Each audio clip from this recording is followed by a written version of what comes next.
afternoon, Vallejo. You're watching VCAT, your hometown television station. This is Community Forum, and I'm your host, Maria Bitagon. You can see our show on Channel 27 at Comcast or Channel 99 at AT&T Uverse. We are recorded on Thursdays and Sundays at 6:30 p.m. for your viewing. Remember again, that's Channel 27 at Comcast or Channel 99 at AT&T Uverse. Welcome today to every one of you out there. I'm very happy to welcome today our President and CEO of the Vallejo Chamber of Commerce. His name is James Cooper, but I want him to reintroduce himself again so that you can get all the particulars on this person. Thank you very much, Maria. Happy to be back. Thank you. So yes, as you said, my name is James Cooper. I'm the President and CEO at the Vallejo Chamber of Commerce. Happy to be here. I started with the Vallejo Chamber of Commerce in January of 2017. So I've been here just about 16 months now. Prior to my time in Vallejo, I was the President and CEO of the American Canyon Chamber of Commerce starting in 2013. And I got my start in the chamber world in 2011 at the Novato Chamber of Commerce. Going back a little further, the main bulk of my professional background was as the corporate marketing director for real estate franchisor Better Homes Realty, which I did for about 8.5 years. Wow. So I have a pretty strong marketing and communications background that I bring into my chamber position here. From an education standpoint, I have my MBA with an emphasis in global management, and my undergrad degree is a business management degree. I'm married. My wife is from Madagascar. We've been married, this is our 16th year that we're in now. We have 2 lovely daughters, 14 and 13. My 14-year-old goes to Vallejo High. Sorry, Jessie Bethel. And then my 13-year-old goes to Benjamin Franklin Middle School. So that is me in a nutshell. Okay, you in a nutshell. I want to thank you for coming today because I would like the public to know what the Chamber of Commerce has done and also the progress since the first time I interviewed you. So I'm looking forward to more information. So 2017 was an interesting year for Vallejo. How did the year finish for your organization? So when we met last year, we met in June, and Yes. It was the middle of my first year. And so shortly after that happened, we have a golf tournament that my organization had held for many, many years. Last year was to be the 54th version of that, which we unfortunately had to cancel. So shortly after you and I talked, Yes. we had some small difficulties because as a nonprofit organization, these events that we hold are in part funding sources for the organization. So by not holding our golf tournament, we were challenged with our budget and with our staffing, like any small business would be when you don't have enough customers that come in. So we spent some considerable time in July and August thinking through how to respond to that. And we came up with a series of activities and events that were really important for us financially in 2017, but even more important to us as a structural foundational component of our organization. So the first things we did was we had a women's event. So last year, if you remember, my board chair was Maricela Barbosa. Yes. And she worked really hard with the chamber to put together an event called Women in Business, Health and Politics that we held at the courtyard. This is a very well-attended event, and it was a real focused event on strong women in each of these 3 categories, either a business or health or political arena, and talking about how they've been challenged to grow as professionals, where they were at, what they had accomplished, and where they were at that moment. And then looking forward on how they could pass their experience on to the young women that are coming up through school right now. So because of that, we invited 20 young ladies from our high schools in Vallejo who also attended that event. So a very strong event. Yes, there was some money made, which is important, but I think a more important aspect of it was that now we have folks looking at the chamber for an event specifically about women and professionals and business, and those are things that help create a focus for the chamber. Oftentimes when we're doing our work, it's having that focus that makes a big difference in our ability to thrive throughout the year. So moving from that event forward, we had a real tragedy last year with the fires that happened up in our northern areas. So we partnered with one of our nonprofit organizations, which was the Solano Napa Firefighters Foundation. Wow. And we held a fundraiser, a poker tournament at one of our members, Napa Smith Brewery, and we raised quite a bit of money. And through that, we were able to donate half of those proceeds to the foundation. The other half, again, helped the chamber in a small way. But again, it also gave us something different that we had accomplished. We partnered with another organization. We raised money together. We had purpose together. I don't know if you remember, but last year, one of the words I used in terms of how I run my chamber is the word collaboration. Yes. So the poker fundraiser was a real demonstration on how we could collaborate with another organization, raise money for a purpose, and be good community stewards, which was really the key of all of that. And the final thing that we did was we worked throughout the year from June on a strategic plan. So when I spoke a minute ago about purpose, a strategic plan is a roadmap that provides you defined purpose for a period of time ahead. Again, thinking about how we do what we do on a yearly basis, we are better as an organization if we have a clear vision of who we are and where we want to go. If we have clearly defined goals that we can strive for, it gives the people around us something that they understand. And when they want to get involved, here's something to get involved about. So 2017, from the point we met, was a big challenge, a big hurdle. But for the rest of the year, we used that challenge to become a much stronger organization.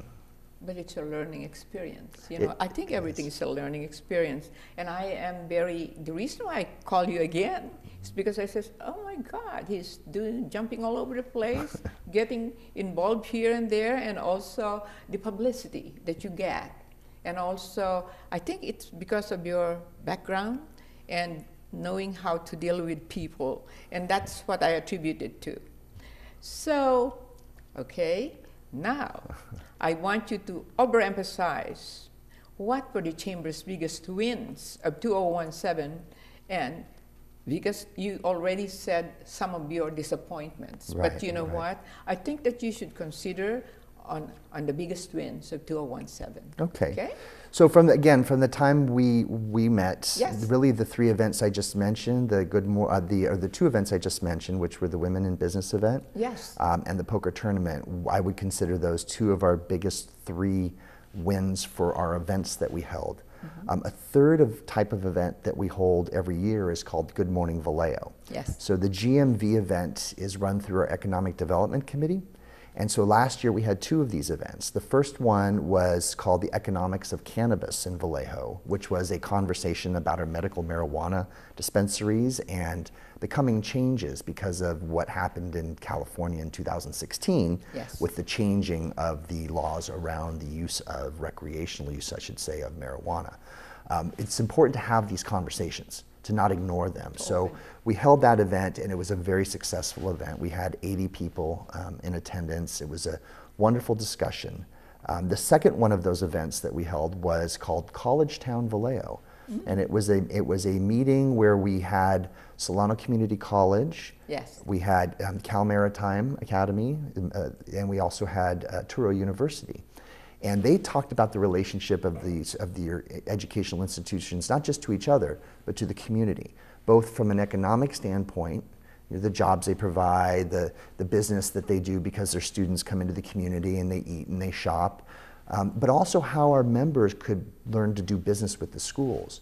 You know, from a chamber standpoint, one of the things we're best known for is business to business.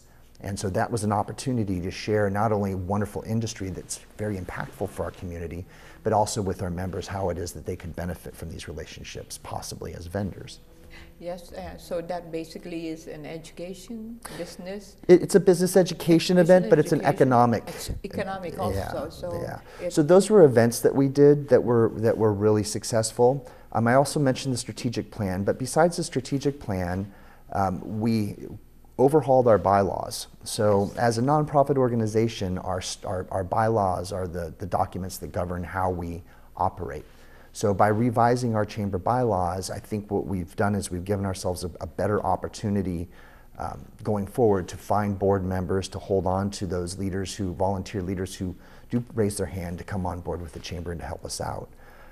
We also overhauled the bylaws for our PAC called ValPAC. So our political action committee is most active in even years when we have elections.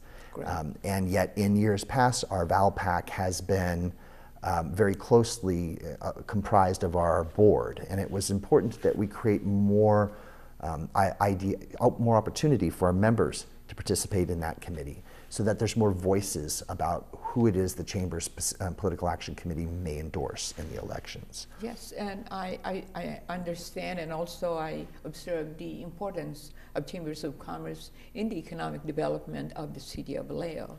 So outside observers often think chamber is part of the government, and it is not. So, however, the relationship between chamber and local government is very, very important to the entire community for economic development purposes. Yes. Could you please talk a little bit more about that? And maybe I should get it all out, all these questions that I have in mind.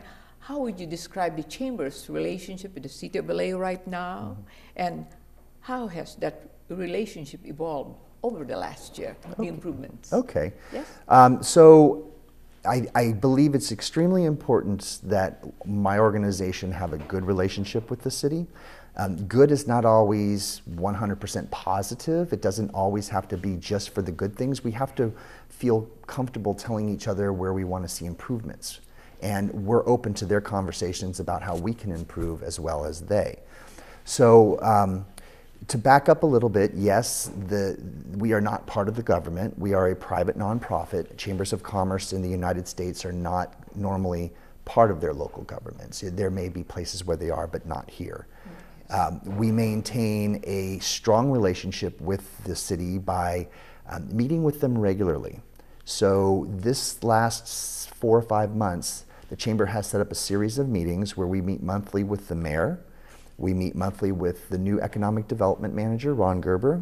Yes. And we meet monthly with the new city manager, Greg Nyoff. Having these conversations in a setting where it's myself and a few of my executive committee board members and them creates a much more open forum, so that our dialogue can be clear and we can be real honest and open with all the things that are happening. That's right. Good and bad. That's right. Because what we want is for the city to succeed. It's what the city wants too.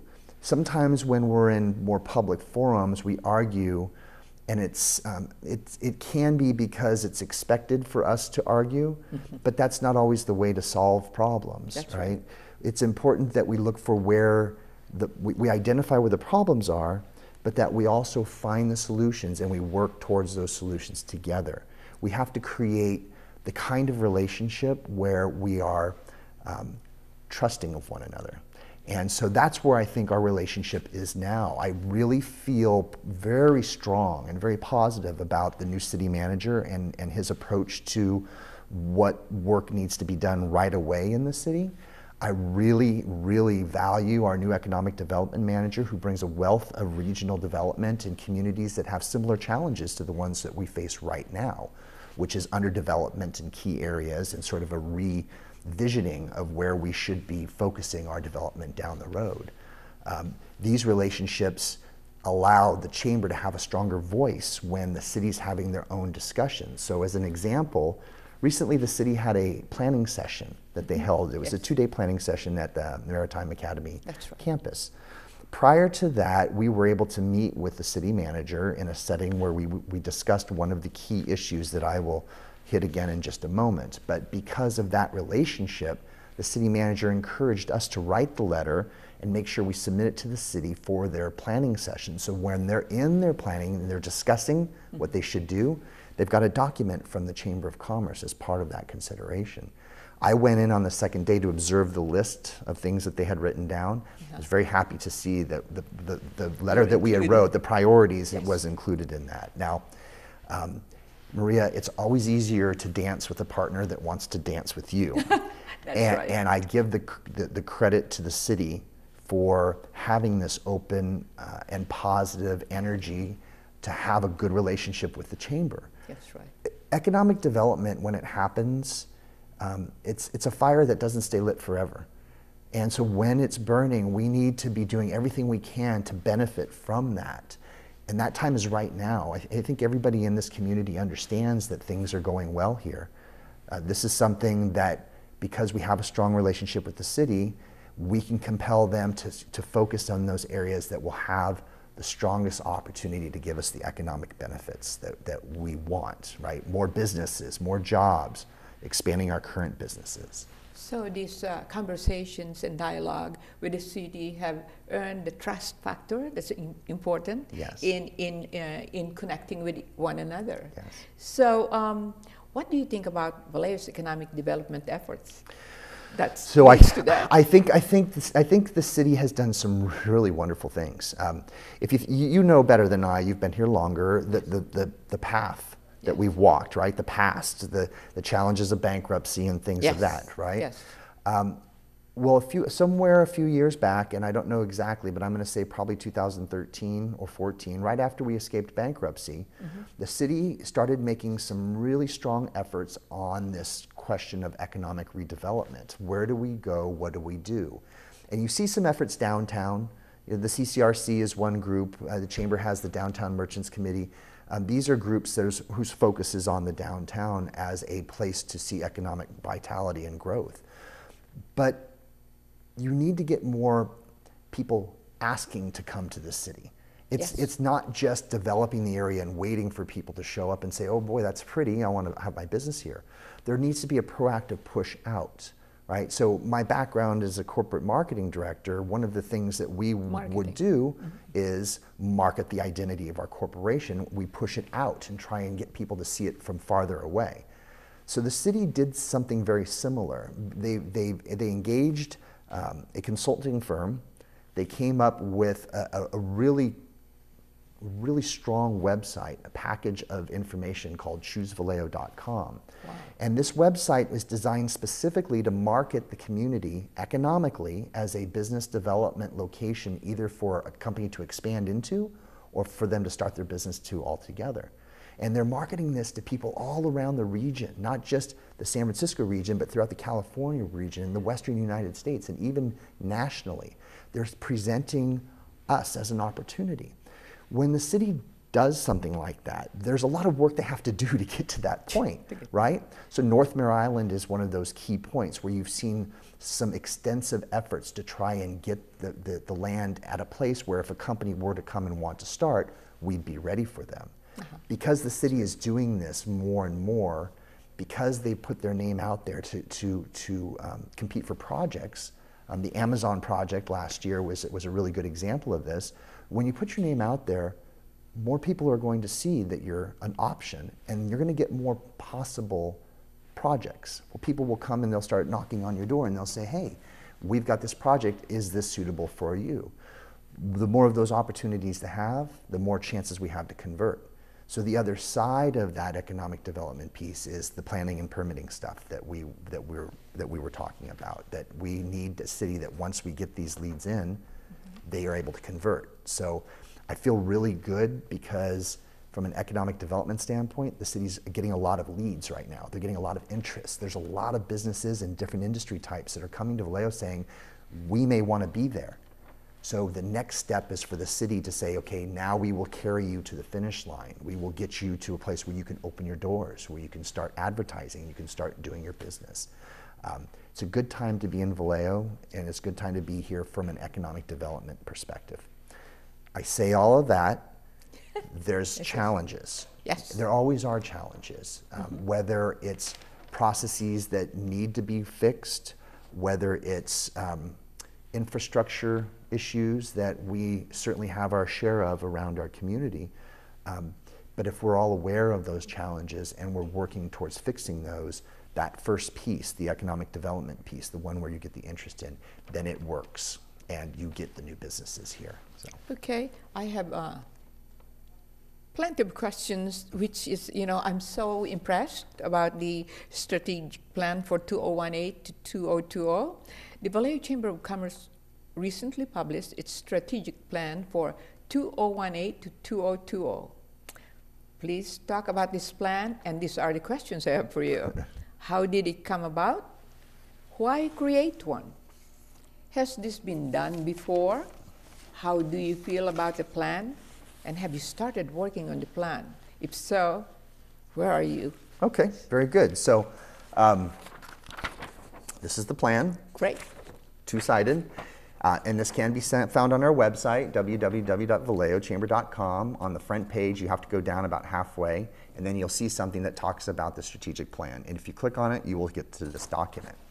So how did it come about? So as we were going through 2017, and I think it may have started even before I got here, the conversation may have started before I started, but certainly in 2017, at the board level, we talked about having a plan. And I talked about this earlier today with you. Yes. The process of having a plan, of developing a plan, takes time. We need to bring people in to facilitate conversations that aren't part of the board, that aren't part of the staff, outsiders, third-party folks. So we agreed to prioritize creating a strategic plan, and in May, we brought in the first of two facilitators to lead the board through conversation about strategic planning. The desire to have the document was so that we could be very clear to our members and to the community at large what it is the Chamber was working towards. What do we value? What are our priorities? Because we're asked these questions a lot. You know, what do you do and why do you do it? And so we wanted to create a document.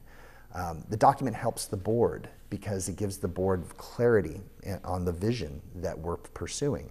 And it helps my staff because it shows us what it is that we need to prepare for and work on over the period of time that's covered. And in this case, it's a 3-year plan.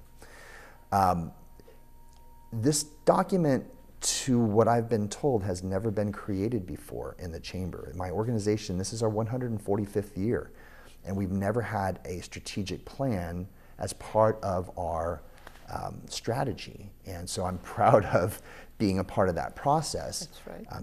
I think that one of the very first benefits we get is we have a marketing opportunity. We come back out to the community and we say, we have this plan, what do you think?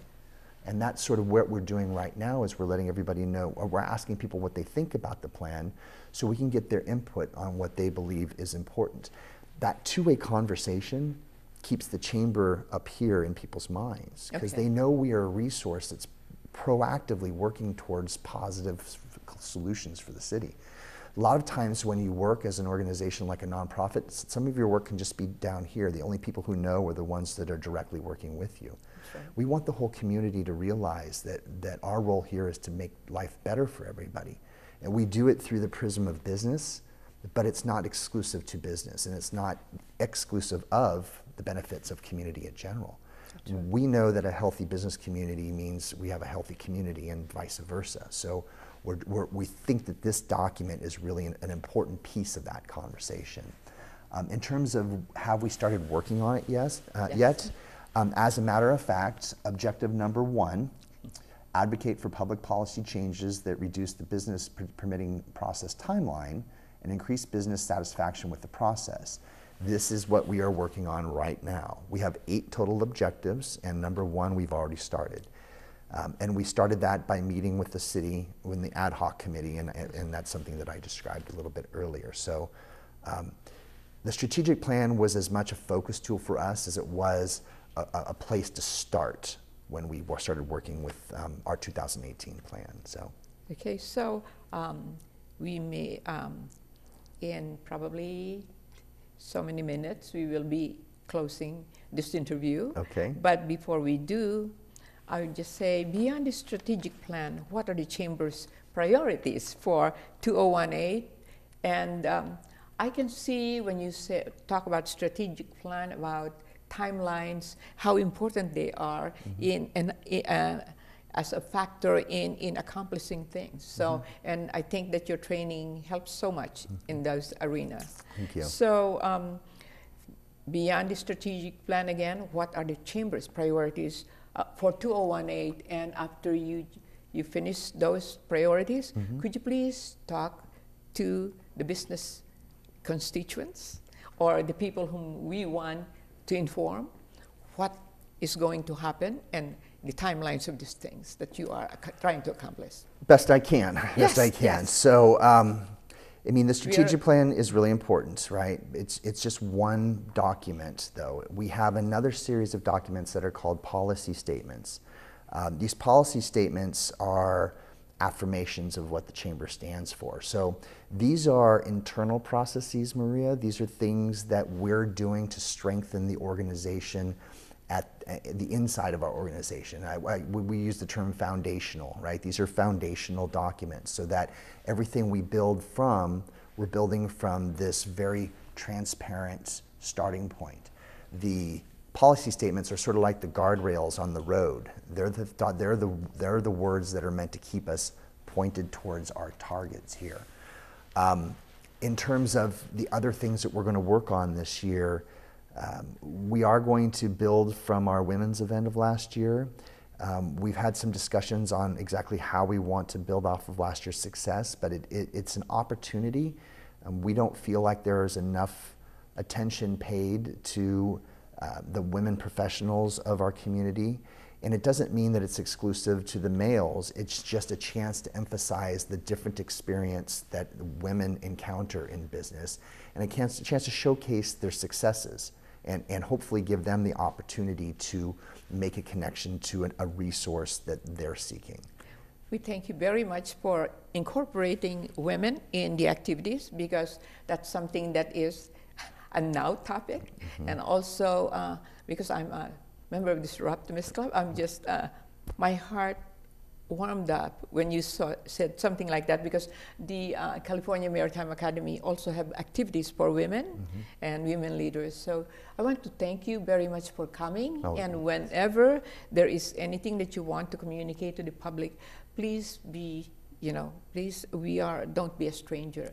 We have Jackie and CP and Sherry and all of our board members, like Tim Banks there, who would be more than happy to help you. And thank you so much for coming today. Thank you very much for having me, Maria. Always really a pleasure. Appreciate it. Always a pleasure.